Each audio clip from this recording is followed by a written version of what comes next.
And I know, I am told and joined, and it's altogether fitting, that I shall remark on the creation of the California High-Speed Rail Authority and that project. And I played a personal part in that. I first saw high-speed rail in 1982 in France, Lyon to Paris. And it was indeed a new form of rail transportation, as my then college son, who was studying abroad for a semester, said, there's some new train.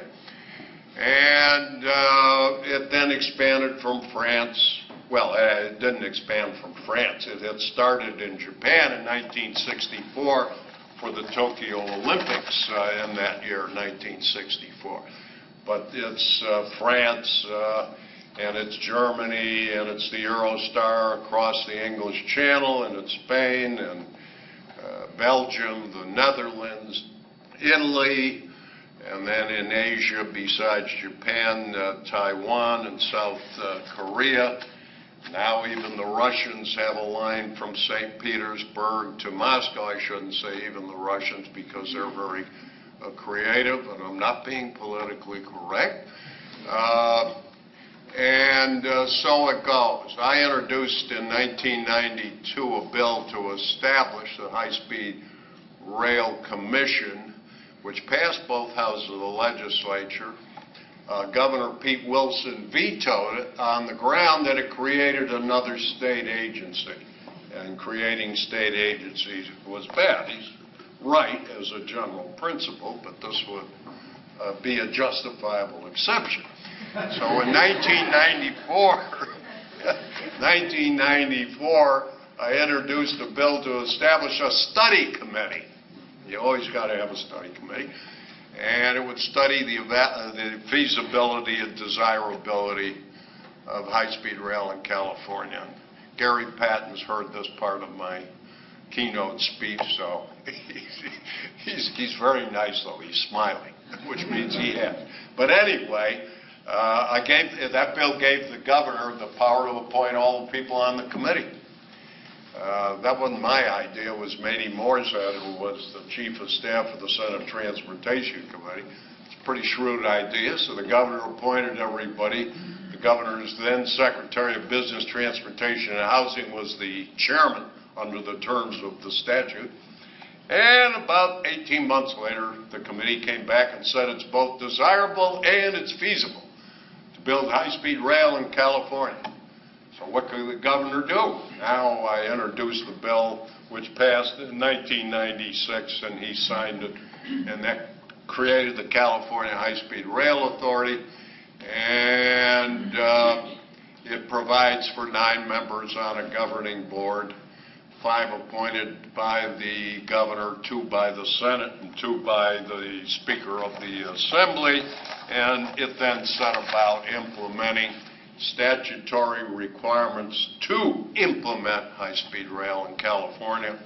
And there are disputes, difference of opinion about where it should go, how it should go, and all the rest of it. How do I bring this to a neat but not gaudy close, this part of its history?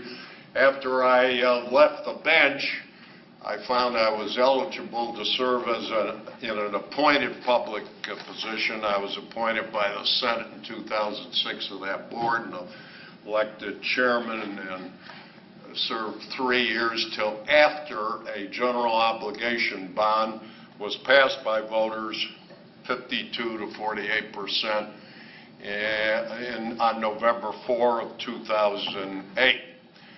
Which authorized the sale of $9,950 million of general obligation California bonds, $9 billion of which would be for high-speed rail. The board had chosen the first phase to be San Francisco to Anaheim through Los Angeles. Second phase would be from Los Angeles to San Diego on the south, from Merced to Sacramento on the north, which would amount in the end to about 800 miles of high-speed rail in California. To close, I will say, and you can delve as you desire, there's been a lot of litigation, should mention that, after all I am in a law school. Most of it, almost all of it, based upon CEQA. I never worry about CEQA suits because what's the worst that can happen? You have to redo some work. Sure, it'll cost you more time, it'll cost you usually some more money, not major. But I do worry about the fact that the requirements of Proposition 1A, which is set forth in the November 4, 2008 voter information pamphlet, have, in my opinion, been violated so that it's no longer a high-speed rail system. I don't want to get too detailed unless you do, but about $2 billion has been expropriated from that $9 billion authorized amount of money for commute systems.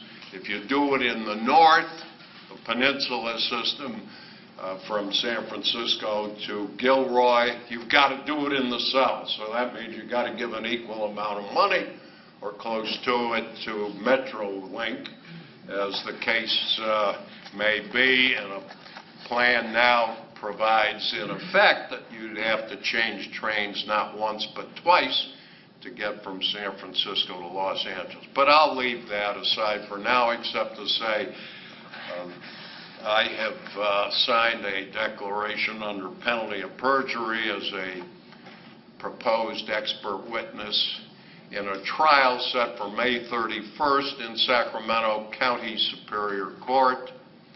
I think the judge's name is Michael Kenny, who has had some CEQA cases previously, so he's certainly informed about the project. But that lawsuit brought by the County of Kings and a couple of ranchers who object to having their ranch land split by the route of the train and would, I'm sure, be very happy to see high-speed rail just disappear. You can't always choose your bedmates. That's the moral of the story. My objection is the fact that it deviates from what voters were promised. And that will go to trial May 31st. You'll be out of school by then. Finals are over, I see, from the schedule the dean gave me, but you can follow it from far and near as the case may be. And I will now subside at 5 minutes after 10, which means what? I used the no, we started late. Thank you very much for your attention.